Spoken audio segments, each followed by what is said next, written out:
great father. He was an advisor to many. He was a great brother to us.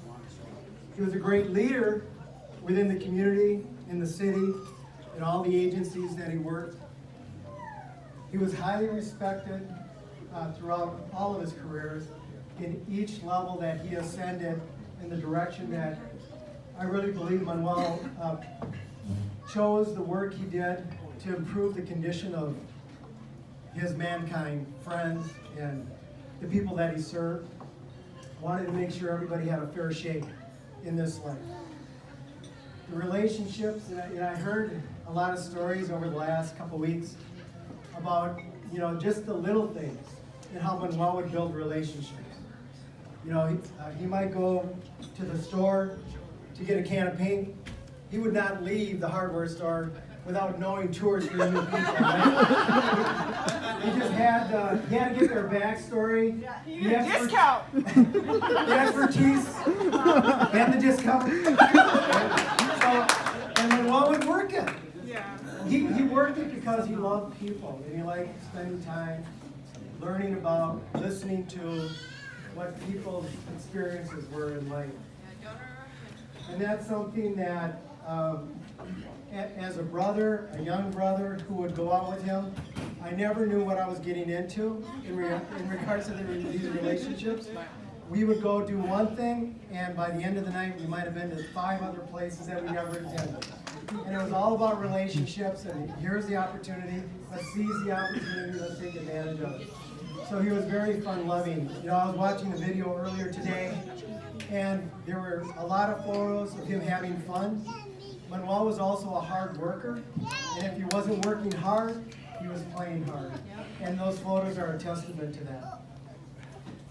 The other thing I want to say about my brother is, as the oldest brother in my family, as the brother who had to assume the position of leadership within our family, for those of you who didn't know, my father died when I was 2, Manuel was 10, and we had to move off the west side to the east side, which was a different culture at the time, different time.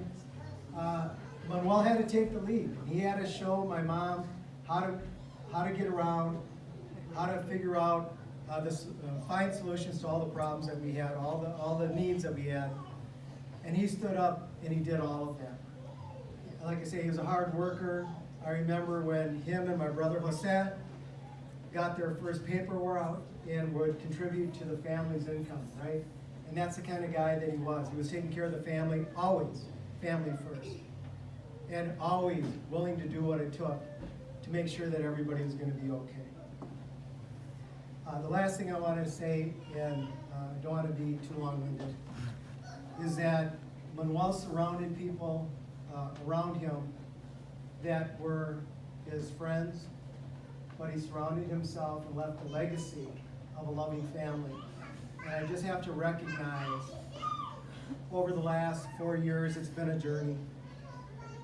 And his family has now stepped up into those positions to support your dad, your grandpa, our brother in his time of need. And in this life, we don't have very many promises. But if we can lead with the love, the care, the support of our family, that's all we can ask for. That's the best we can ask for. And Manuel achieved that. Aside from all of the professional accreditations, acknowledgments that he has received, the biggest, I think, most meaningful thing he has achieved is a beautiful family, a loving family. And for that, I'm very thankful. Thank you all.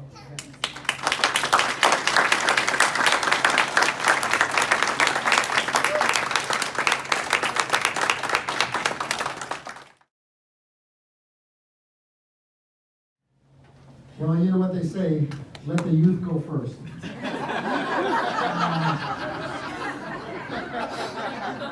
My name is Juan, and I am the second youngest, and you heard a little bit of the backstory. But I wasn't gonna say anything, and I talked to a couple family members, and they had asked questions on whether or not I would speak, and it dawned on me today that when I reflected on my brother, I reflect on the movie, It's a Wonderful Life. And if those of you who are old enough to know what movie that is, please pass it on to those who don't. Because it is a very meaningful, poignant movie about people, individuals, and the effect they have on each and every person they come in contact with. As my brother mentioned, taking the lead role on the east side as the eldest son, the lives he touched in the process of being a big brother, a surrogate translator, a leader, a guider of his brothers and sisters, a supporter of his mother. Those little interactions that he had to take on had an impact. As he grew and he went to high school at Harding High School, became the, what was it called, the king? Homecoming king! Yeah, so he made an impact in a community in the 60s where a family of a widowed with 7 kids wasn't exactly the most well-received family because of the cultural and social issues at the time. But he took a lead. He adapted. He assimilated. He learned. He knew that in order for him to survive, he needed to be able to be the best version of himself, to be able to teach his younger brothers and sisters what it is to succeed in a society that doesn't necessarily accept you. Take that, and between him and my sister Raquel, going to McAllister and becoming the first 2 to go to McAllister. And I'm left with the essence of, were not for your presence, where would we be? Growing up, becoming educated, and moving into professional positions, becoming much more successful than my mother had ever anticipated. Amen. And for Manuel, being the lead role, for not for your presence, where would we be?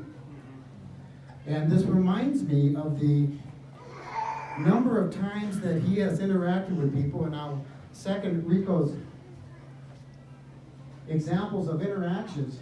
You're moving down one path, and all of a sudden, you're over here. I remember him taking me to I think it was a Greek festival. And I'm saying, what the hell are we doing here? A couple of Mexicans going to this Greek festival. And it was fantastic.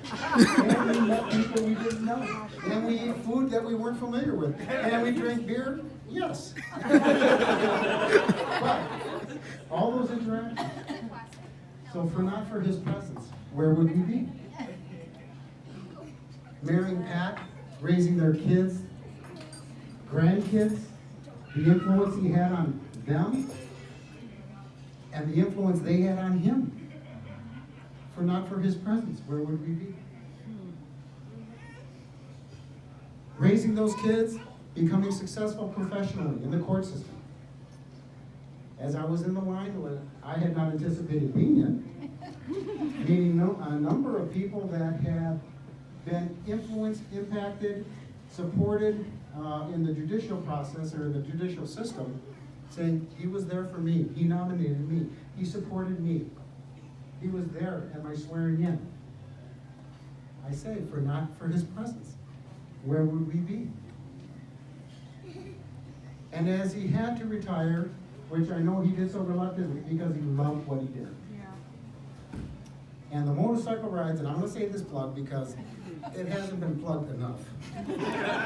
So for the last, I don't know what it is, 10 years or plus, a group of us would take 3 or 4 trips a year, northern Minnesota, southern Minnesota, and then Wisconsin, and we would talk right wing, L, we would talk left wing, Juan and Manuel. And we would have wonderful discussions and debates about society, the rules, the justice, what's right for mankind, what's not right for mankind. But we did it with respect, and we did it with brandy Manhattans, and we did it with cigars. Manhattans, that's right. So to the riders and those of us who enjoyed those very intimate moments of personal attention that we got from him, not for his presence, where would we be? To the time that he fought for 4 years to hang on to every piece of life he could, he still continued to influence people in the way that he only knew how.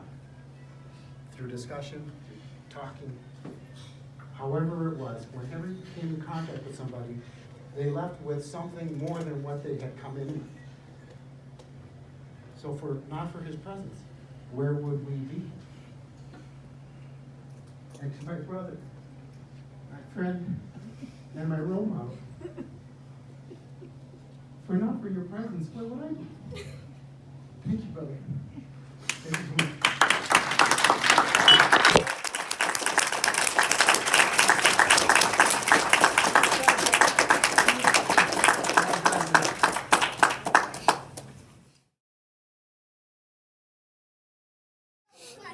I'm Tio, I'm the youngest of all the siblings.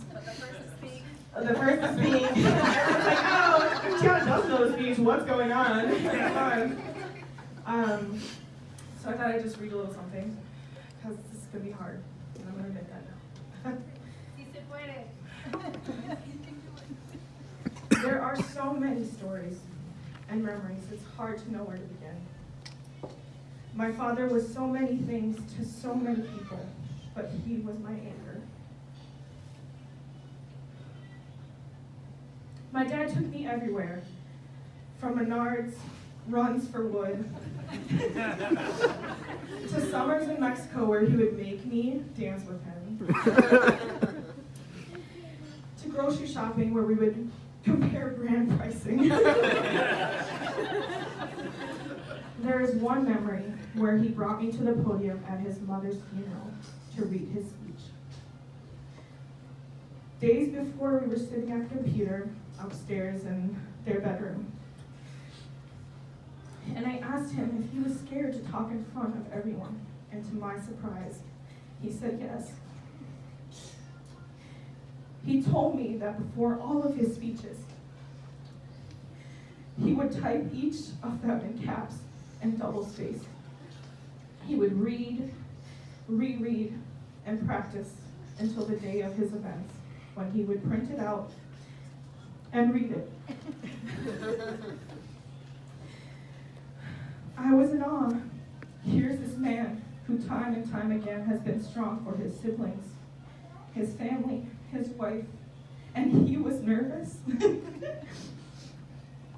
The day of his mother's funeral, I remember looking at him as he read his speech, printed in hand, unafraid and unwavering, and thinking, wow, that's my dad.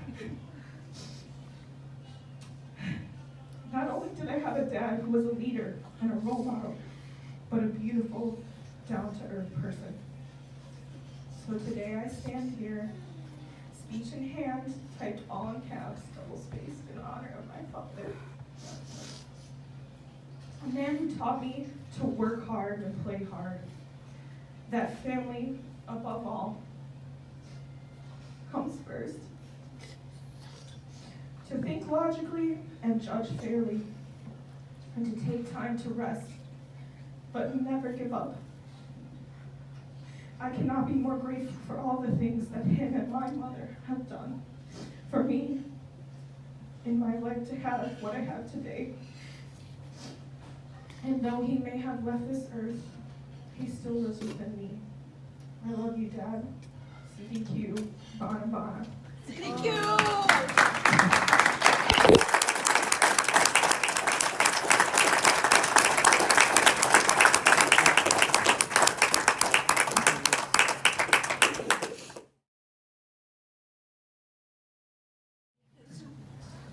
Kind of a hard day for me today. We understand.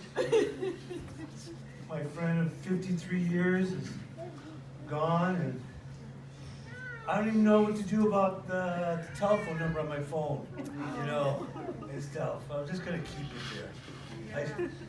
I would have told them that I accidentally called his old work number. They told me he wasn't there anymore. But we did a lot of things, and we went a lot of places. And I'm proud that we had our kids together. We kind of grew up together, you know, having family together and all that. And a lot of the pictures I saw today reminded me of that. He loved all his friends. He really did. He cared about you, and his family was the most important thing to him in his life. You know, we both had that in common, and he just wanted the best for his kids and for you, Pat. Everybody just wanted. And when I saw him last, before he passed away, I told him that everything was good. You can go. You can go. You can go now, and everything's going to be fine, and you did a good job. And he woke up and smiled at me, and I knew he understood, you know, and I'm just going to miss him. We're all going to miss him a lot. I mean, I just can't believe he's not around. Really, he's always been something I had to do, you know, want to do, you know. If I didn't see him for a little while, you had to check in, and he would do the same. He was a good friend to me, a good friend to many people, and he really cared about people, like his brother said, he did. He was a champion for the little guy, okay, he was. That's what he did. And I'm kind of sad that when we were in our retiring age, we never got to do all the things we said we were gonna do. And we addressed that the last time, one of the last times I talked to him and stuff. But we weren't gonna be able to do that anymore. But I told him that said that you get to take all the love with you. It goes with you. You can go now, the love goes with you. And he woke up again and looked at me and smiled. And believe me, he believed that. So, in closing, I'll just say we lost a good close friend. We all know what a good guy was and stuff. And I just want you guys to pray for him and pray that God loves him too. Thanks.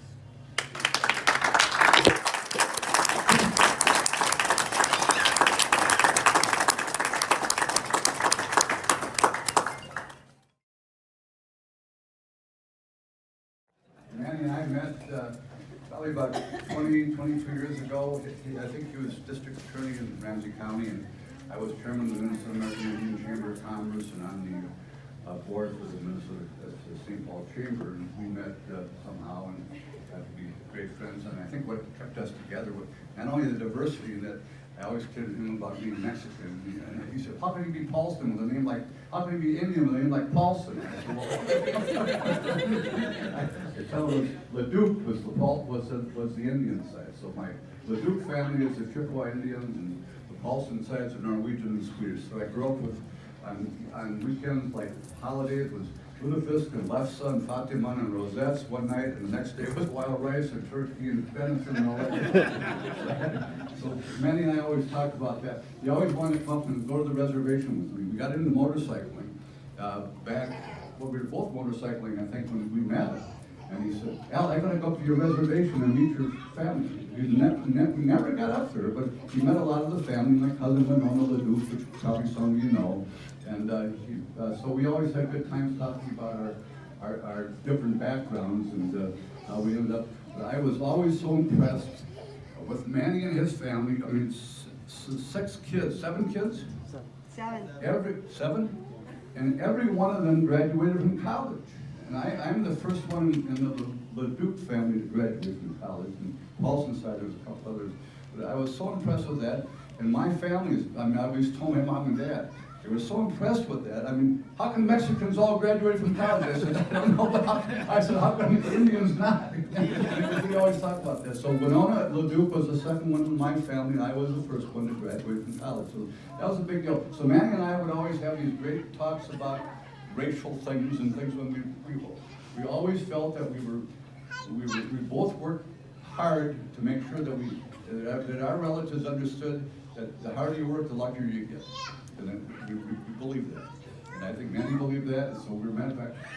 The most fun we always had was talking about our motorcycle trips and where we went, and Juan was on them, we had some other friends on these trips, but we enjoyed just getting out and just being in nature and just being involved with, the freedom of that. So that was part of our life over the last 22 years, up until the last 2 years. And so now there's a few of us still riding, but every time we do this, we think of Lanny, and we're gonna do one ride this year. Juan's putting together a memorial ride, and we're gonna go down to Westby and do one memorial ride for Manny, and about 6 original guys are riding. There's about 3 of us that ride, and 3 of us will be probably in cars or something, but we're gonna do a ride like that. So I wanted to again thank you for inviting me. Manny was a good friend of mine, and we had way different than some of you guys had, but we've really enjoyed our lives together. And thank you very much, and rest in peace, Manny.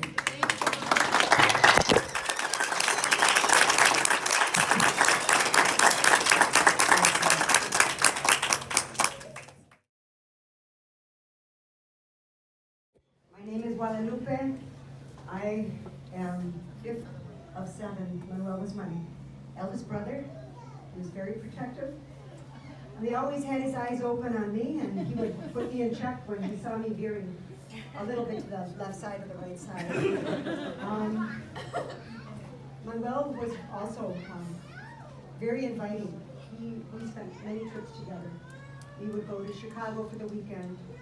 He took me on my 18th birthday when I graduated from college to Mexico, and we had a gas. It wasn't always, we had a couple incidences that happened down there. But it was a wonderful trip, and he always invited me. When I was 14, he took me on a skiing trip.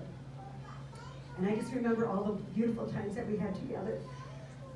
He was amazing, and he always invited me, and we had a great life together. Manuel was my brother, my confidant, and my friend. And I was able to spend the last 3 months with him in Florida, with Pat and all of you beautiful family that came to visit us when we thought it was his time. But my brother was not ready to give up until he came back here to Minnesota to be with all of his family again. Then he wasn't. Well, then he did. And I'm so thankful to God that he's no longer in pain and he's no longer suffering. Here's to Manuel.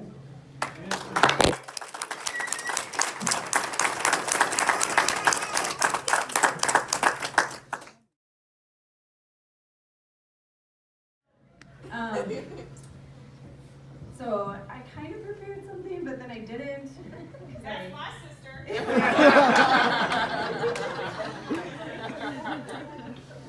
I was.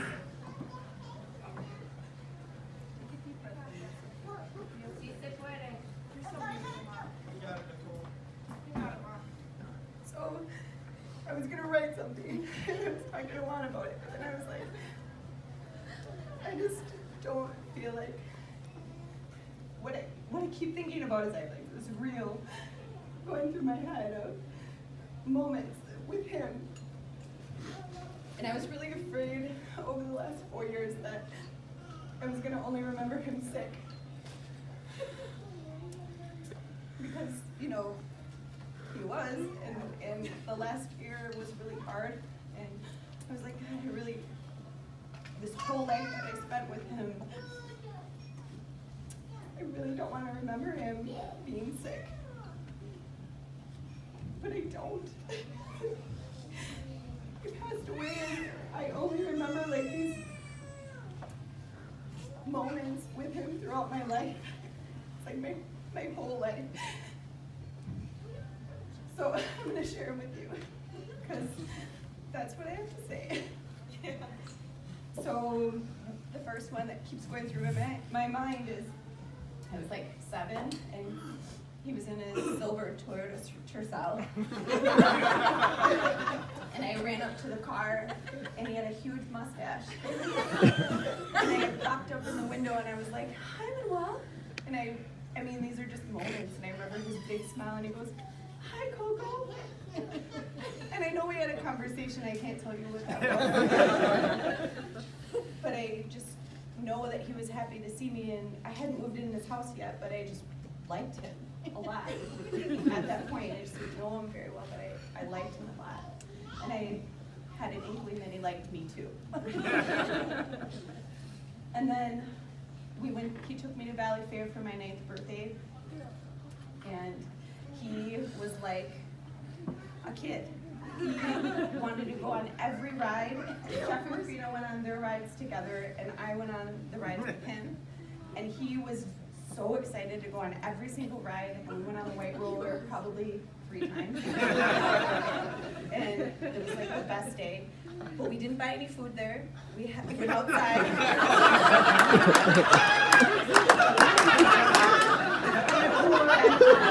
Way too expensive there. It's true, it is way too expensive. Overkill. For real.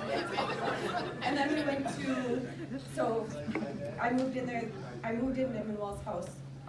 Well, actually, right before I moved in, the best thing that I always remember too is he would bring me to Blockbuster every weekend when I'd go and visit. Jeff and Karina were older, they would come sometimes too, but I would go every single weekend with my mom to Manuel's, and I got Dirty Dancing for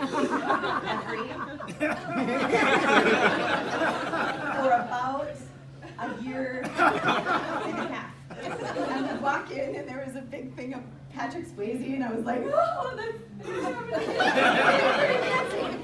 And he would go, "Coco, again?" And I'd go, "Again?"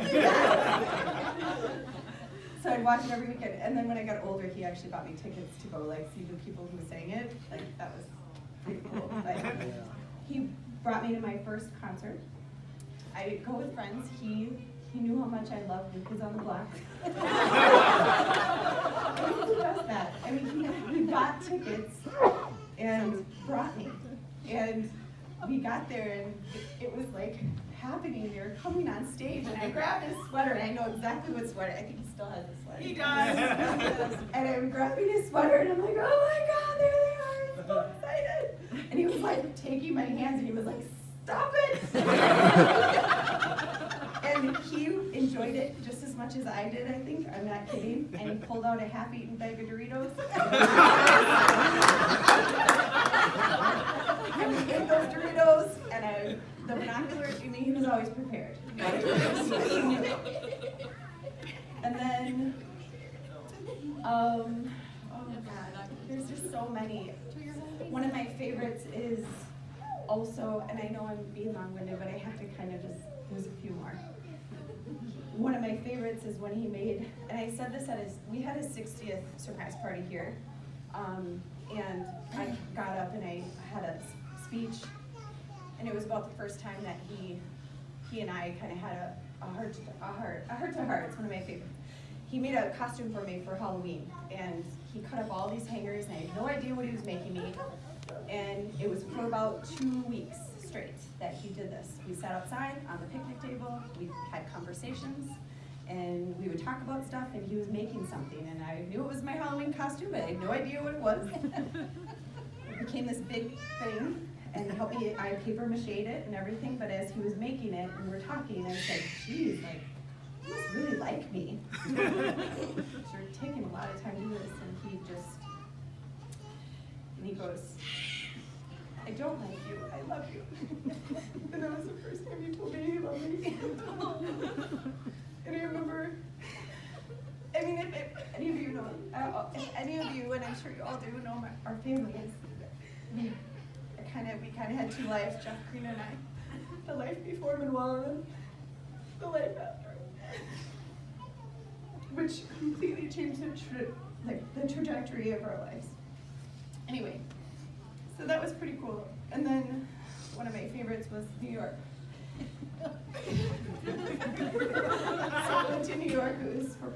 35th birthday.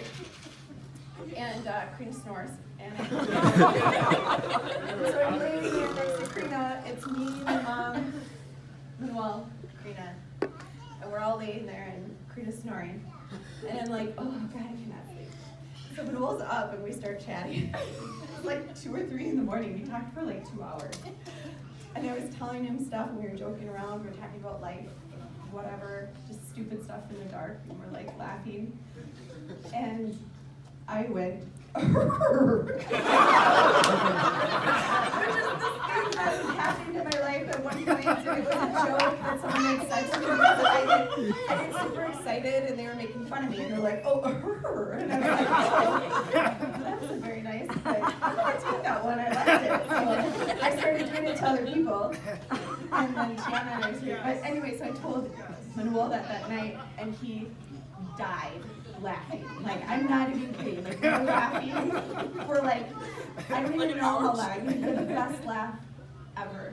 And my mom got up and she was pissed. And she's like,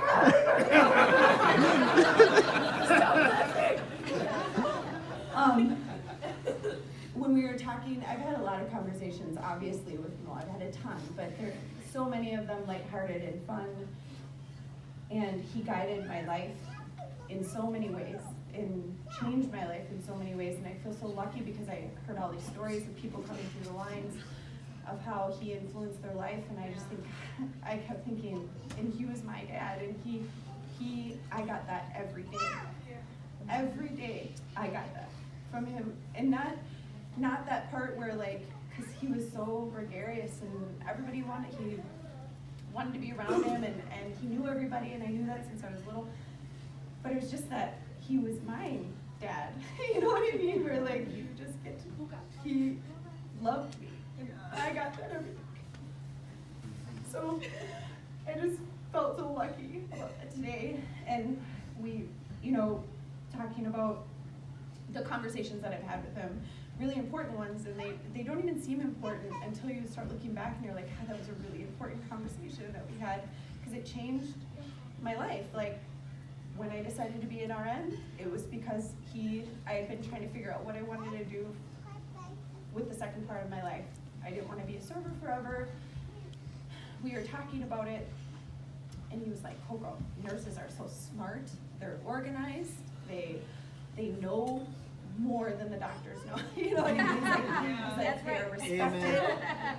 And I was like, I could see how much he meant that and really had a high esteem for them. And I was like, well, that's it for me.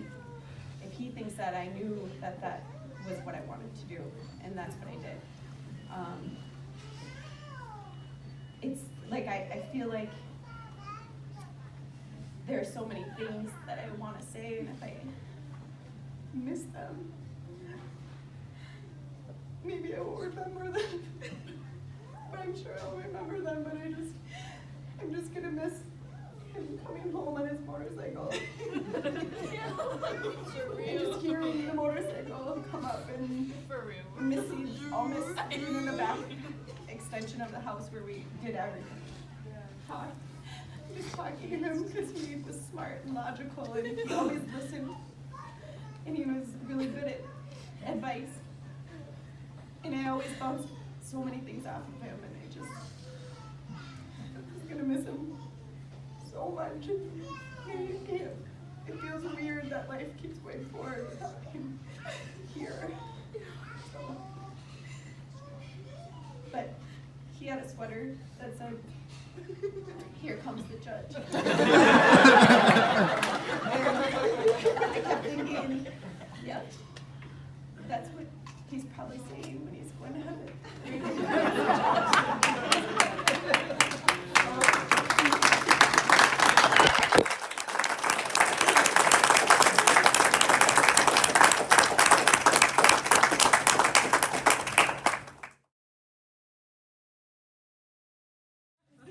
Kind of dreading this moment, I guess,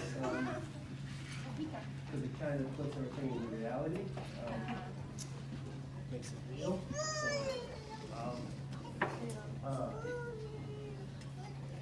kind of hard to follow my sister too. I usually don't say that.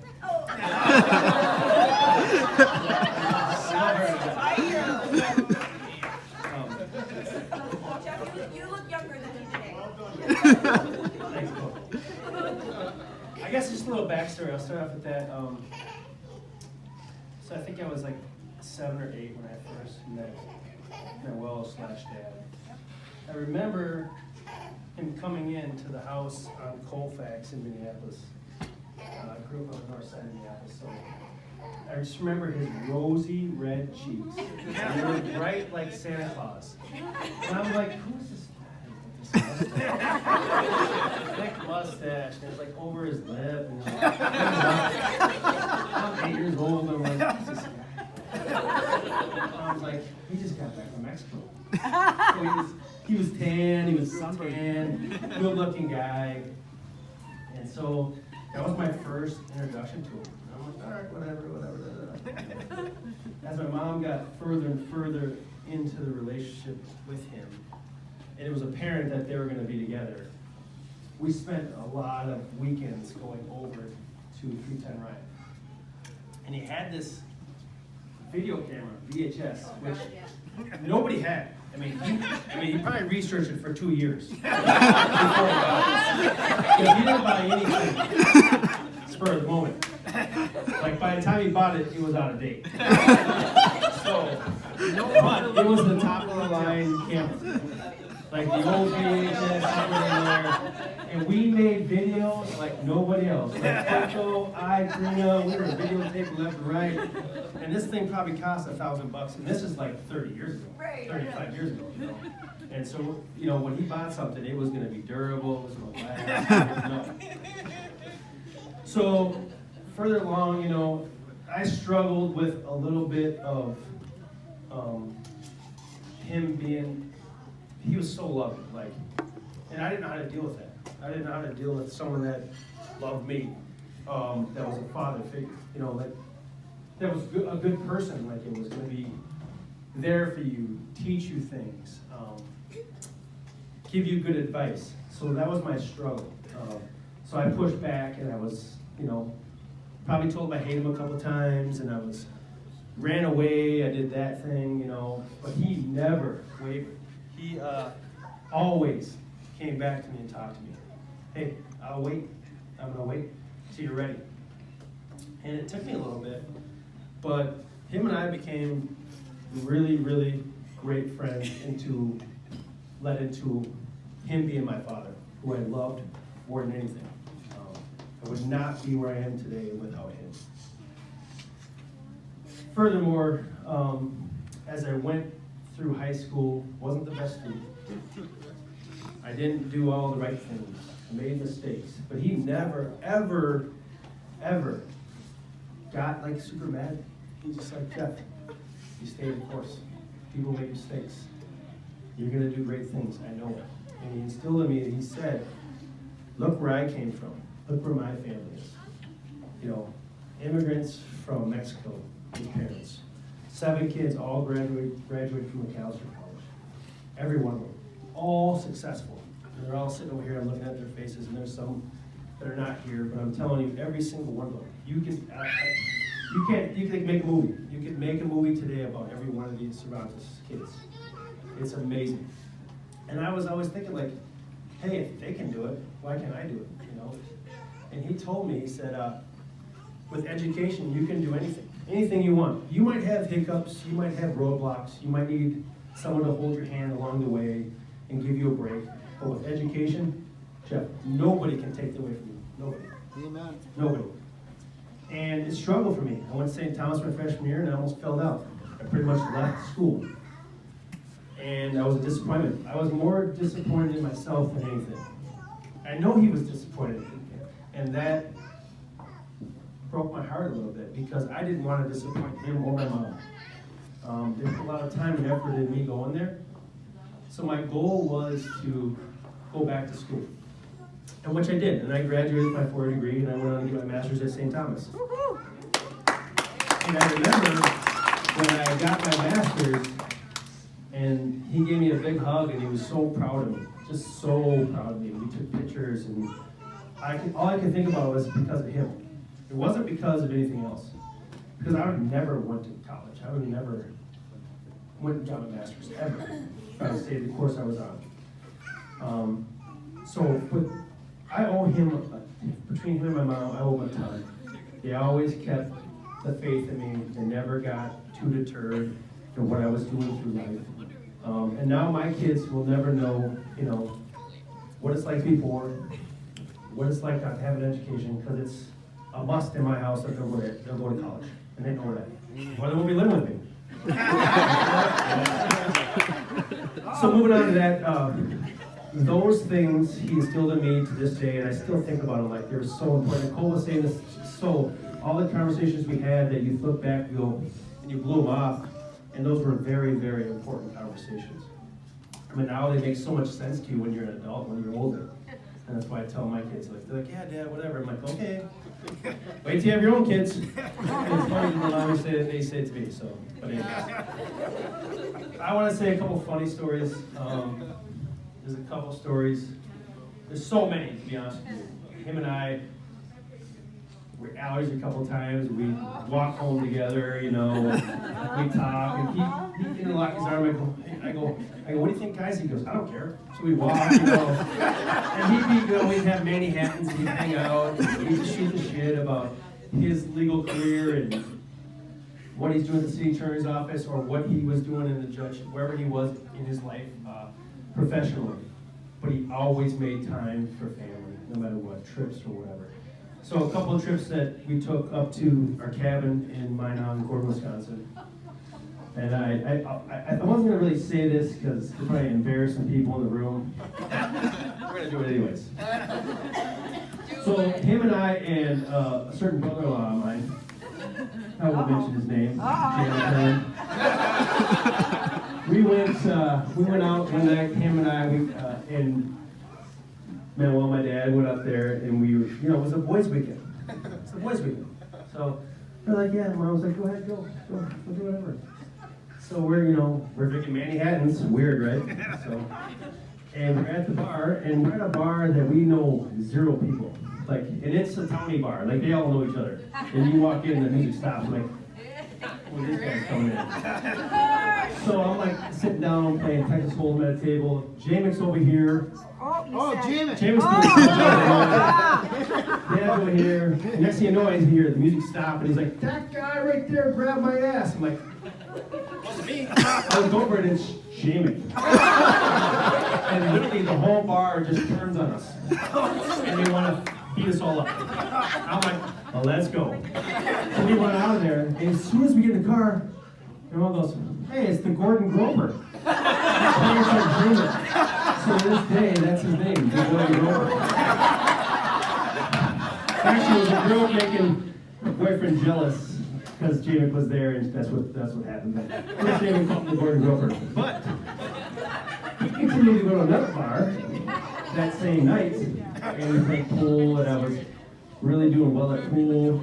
Went to another bar. We drive home, and so we get there, and actually has a Manhattan with him. He's got my hat on. We bring him into the house, and he slips and falls. He's on the ground, and he's doing like this, like a baby. And Jamie looks at me and goes, little baby, want a baba?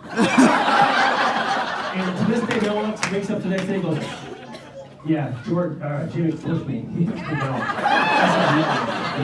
Mentiroso! So Jimmy and I proceeded to go out, put Manuel to bed. We went out there. We burned this wicker chair my mom had. She goes, yeah, burn it. And Jamie drank his Manhattan. So, those are just a couple stories. I have a million of them, and I could be up here all night. All I want to say is that I love him to death. He's made such an impression on my life that I could never repay to him, ever. And I feel him around me every day, every single day. And I will till the day I die. And he knows how much I love him. And what he's done for me, like my sister said, he's changed the trajectory of my life, of my family's life, of my kids' lives. And I can nothing but be grateful. He's been a great father. He's been a great father, everybody, great brother to you guys, I know that. And so I just want to say thanks for coming out, and we love him, and he's gone, but he's not forgotten, he never will be.